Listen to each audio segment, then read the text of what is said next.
Les personnes toxiques ne choisissent pas leurs victimes au hasard. Dans les premières secondes, elles observent, testent et décident. Pourquoi finissent-elles toujours par te cibler? Pourquoi semblent-elles apparaître juste quand tu es le plus poli, le plus compréhensif, le plus patient? Il y a quelque chose d'encore plus inquiétant. Un seul comportement suffit pour qu'elles te prennent pour cible. Reste car comprendre ce schéma invisible est le premier pas pour cesser d'attirer ceux qui vivent en épuisant les autres. Les personnes toxiques n'ont pas besoin de temps pour t'évaluer. Dans les premières secondes, elles observent déjà comment tu réagis, ce que tu permets et où se situent tes limites. Elles ne recherchent pas des conversations profondes ni des raisons logiques. Elles cherchent des signaux, des micro-réponses qui leur indiquent si avec toi, elles peuvent avancer d'un pas. Ce test n'est pas conscient dans la plupart des cas.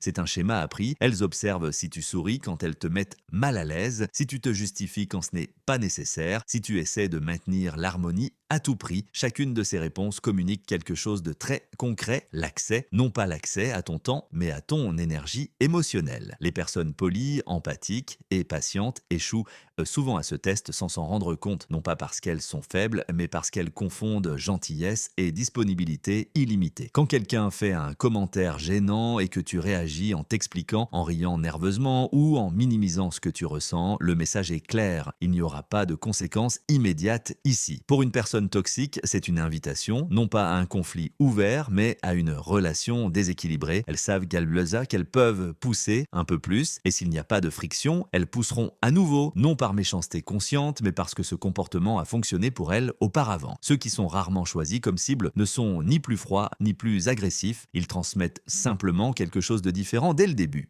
Une neutralité ferme, ils ne réagissent pas immédiatement, ils ne s'expliquent pas, ils n'essaient pas de plaire à tout prix. Cette absence de signaux clairs déstabilise l'autre. Le test invisible se base sur une question silencieuse. Jusqu'où puis-je aller avec toi?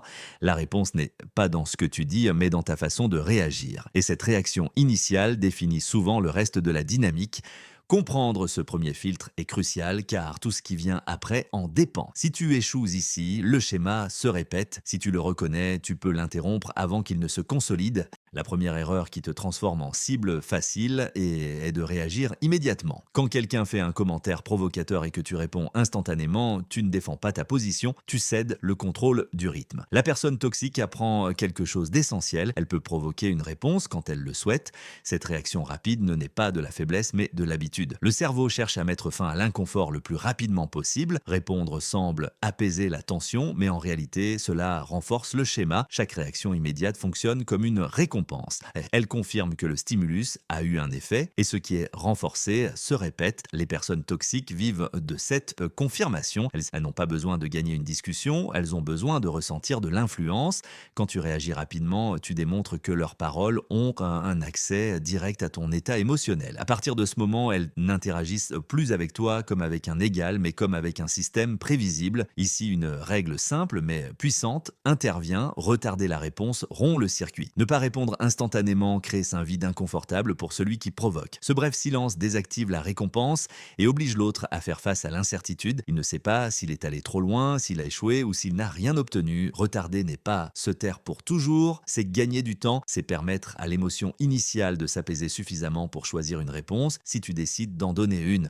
C'est dans cet espace que la clarté apparaît. Et la clarté change complètement la dynamique. Quand tu ne réagis pas à la première impulsion, le message implicite est clair, personne ne décide quand tu bouges. Ce signal est généralement suffisant pour que de nombreuses personnes toxiques perdent intérêt. Elles cherchent des réactions faciles, pas une résistance silencieuse. L'erreur n'est pas de ressentir la provocation, mais de la transformer en action immédiate. Celui qui apprend à freiner ce réflexe cesse d'être une cible attrayante et ce changement ne nécessite pas de confrontation, juste un contrôle du temps. La deuxième erreur qui te maintient piégé dans des dynamiques toxiques est le besoin constant de t'expliquer. Quand quelqu'un remet en question tes décisions et que tu ressens l'impulsion de te justifier, tu crois que tu clarifies la situation. En réalité, tu acceptes un jugement qui ne t'appartenait jamais.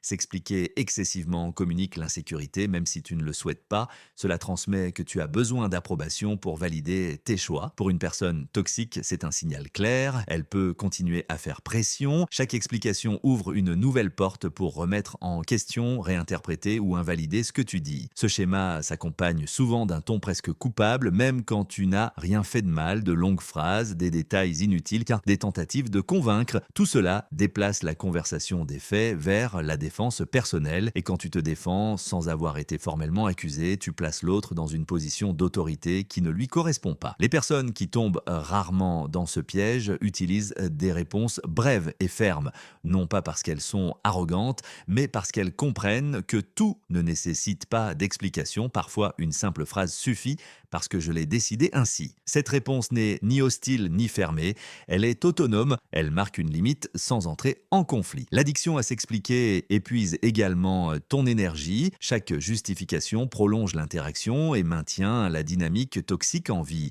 Plus tu parles, plus tu offres de matériel pour être manipulé. Le silence sélectif, en revanche, coupe l'approvisionnement. Quand tu cesses d'expliquer chaque décision, quelque chose change immédiatement. L'autre personne perd du terrain, elle ne peut plus débattre de tes motivations ni réécrire ta narration, elle est obligée d'accepter qu'elle n'a pas un accès illimité à tes raisons.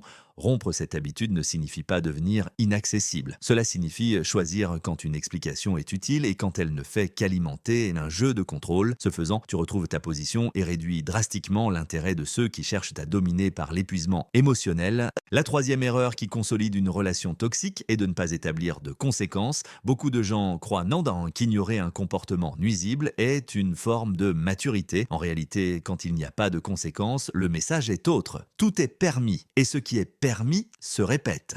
Les personnes toxiques apprennent par des schémas, non par des discours. Tu peux expliquer 1000 fois ce que tu ressens, mais si après un manque de respect tout continue comme avant, la leçon est claire. Il n'y a pas de coup, il n'y a pas de limite réelle, la relation reste intacte, l'accès demeure et la dynamique se renforce. Les conséquences n'ont pas besoin d'être dramatiques ni conflictuelles. Il ne s'agit pas de punir, mais d'ajuster l'accès. Réduire la disponibilité, raccourcir les réponses, créer de la distance. Ces actions communiquent maintenant quelque chose de très concret.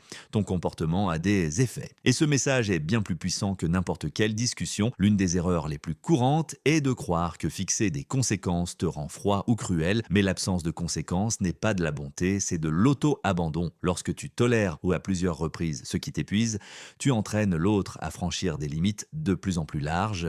Les personnes qui attirent rarement des dynamiques toxiques le comprennent intuitivement. Elles n'annoncent pas constamment des limites, elles les appliquent. Si quelqu'un répète un comportement irrespectueux, son accès diminue. Sans explication détaillée, sans débat interminable, le changement est comportemental, non verbal. Ce retrait stratégique est souvent déconcertant pour celui qui cherche à contrôler. Il s'attend à une confrontation, pas à une perte silencieuse d'influence. N'obtenant ni réaction ni résistance directe, l'intérêt diminue. La relation cesse d'offrir une récompense émotionnelle. Établir des conséquences ne brise pas les relations saines. Si cela les renforce, ceux qui respectent tes limites s'adaptent, ceux qui ne le font pas s'éloignent. Dans les deux cas, le résultat te protège. Tant qu'il n'y a pas de conséquences, le schéma continue. Quand elles apparaissent, la dynamique change. Et ce changement, bien que discret, est le début de la fin pour de nombreuses relations toxiques. La quatrième erreur qui te maintient piégé dans des relations toxiques est le besoin constant de plaire. L'addiction à l'approbation ne se manifeste pas toujours comme une insécurité évidente. Elle apparaît souvent déguisée en bonne éducation, en empathie ou en désir d'éviter les conflits. Mais au fond, elle communique quelque chose de dangereux, la peur d'être rejeté. Les personnes toxiques détectent cette peur avec facilité, non pas parce qu'elles analysent profondément ta personnalité, mais parce qu'elles observent tes réactions. Si tu changes d'avis pour ne pas gêner, si tu cèdes pour maintenir l'harmonie ou si tu t'excuses pour rétablir une limite, le message est clair. Ta priorité n'est pas le respect, c'est d'être accepté. Ce schéma crée une relation inégale. Lorsque ton comportement est guidé par la peur de déplaire, l'autre acquiert un avantage silencieux. Il sait qu'il peut te presser, te critiquer ou te manipuler émotionnellement sans te perdre. Et cette sécurité renforce son comportement. Chercher une approbation constante te déconnecte également de tes propres critères. Tu commences à mesurer tes décisions en fonction de la réaction des autres et non de ce que tu considères juste. Avec le temps, cette dynamique érode l'estime de soi et augmente la dépendance émotionnelle. Plus tu as besoin de plaire, plus tu deviens vulnérable. Les personnes qui sont rarement manipulées comprennent une vérité inconfortable. Il n'est pas possible d'être respecté et aimé par tous en même temps. Choisir le respect implique d'accepter que certains seront mal à l'aise. Et cet inconfort d'autrui n'est pas ta responsabilité. Quand tu cesses de chercher l'approbation, quelque chose se réorganise. Tes limites deviennent plus claires, tes réponses plus fermes et ta présence plus stable. Tu n'as pas besoin de convaincre ni de justifier, tu agis avec cohérence, non par peur. Ce changement met souvent mal à l'aise ceux qui bénéficiaient de ton besoin de plaire. Certains réagiront avec pression ou culpabilité, d'autres perdront simplement leur intérêt. Dans les deux cas, le résultat est le même. Tu retrouves ton autonomie émotionnelle. Rompre l'addiction à l'approbation ne te rend pas froid, cela te rend libre et cette liberté réduit drastiquement le pouvoir que les personnes toxiques peuvent exercer sur toi. La cinquième erreur est peut-être la plus profonde et la peur d'être seul. Beaucoup de relations toxiques ne se maintiennent pas par affection, affinité ou respect, mais par un besoin silencieux, ne pas rester sans compagnie. Cette peur crée une dépendance invisible que les personnes toxiques perçoivent immédiatement. Quand tu crains la solitude, tu tolères plus que tu ne devrais, tu justifies des comportements qui te nuisent, tu minimises les manques de respect et tu acceptes des dynamiques que tu ne choisirais pas dans un autre contexte. Non pas parce que tu ne les vois pas, mais parce que le coût de perdre la relation te semble plus élevé que le coût de rester dedans. Les personnes toxiques utilisent cette peur comme une encre. Elles savent que tant que tu auras besoin de la relation pour te sentir complet, elles auront de la marge pour faire pression, manipuler ou exiger. Elles n'ont pas besoin de menaces directes. Il suffit de retirer l'attention, de créer de la distance ou d'insinuer l'abandon pour activer ton anxiété. Le problème n'est pas de désirer une connexion, le problème est d'en avoir besoin pour ressentir une valeur personnelle. Quand ton bien-être dépend de la présence de l'autre, l'équilibre disparaît. La relation cesse d'être un échange et devient une négociation constante où tu cèdes toujours davantage. Ceux qui restent rarement dans des relations toxiques ont fait la paix avec la solitude. Non pas parce qu'ils la préfèrent toujours, mais parce qu'ils ne la craignent pas. Ils savent être avec eux-mêmes sans chercher de distraction immédiate. Cette tranquillité intérieure change complètement la dynamique. Ils ne s'accrochent non plus. Ils choisissent. Quand tu te sens à l'aise d'être seul, quelque chose s'inverse. L'autre perd son principal outil de contrôle.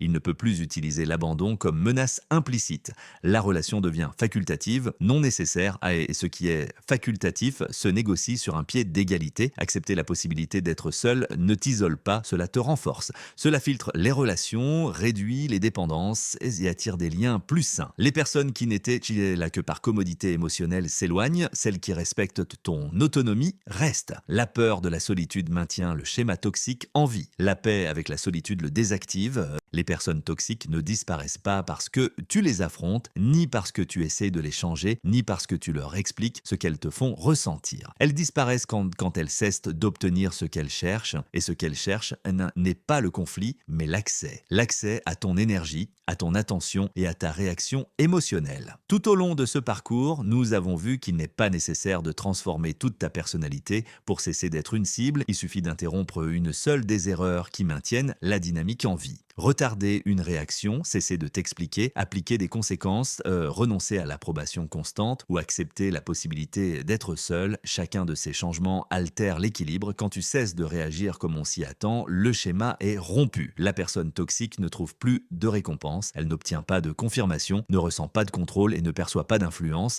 Sans drame, sans discussion et sans grande déclaration, elle perd son intérêt. Et quand elle perd son intérêt, elle s'éloigne. Ce processus n'est ni immédiat ni confortable. Au début, il peut générer de la culpabilité, du doute ou de la peur. Mais ces sensations sont des signes d'ajustement, pas d'erreur. Elles indiquent donc que tu sors d'un rôle qui ne te bénéficie plus. Avec le temps, la clarté remplace l'anxiété et le calme remplace l'épuisement. Cesser d'être une cible ne signifie pas devenir froid, distant ou méfiant. Cela signifie devenir conscient, choisir avec qui tu partages ton énergie et dans quelles conditions. Cela signifie comprendre que ton bien-être n'est pas négociable et que le respect ne se mendie pas. Les relations saines n'ont pas besoin de preuves constantes ni de sacrifices silencieux, elles découlent de l'équilibre. Quand tu adoptes cette approche, quelque chose change naturellement, les personnes toxiques s'éloignent et les relations authentiques trouvent leur place. La question finale n'est pas pourquoi tu attirais des personnes toxiques. La question est le plus puissante, qu'es-tu prêt à changer pour ne plus en avoir besoin dans ta vie? C'est là, exactement là, que commence ta véritable liberté émotionnelle.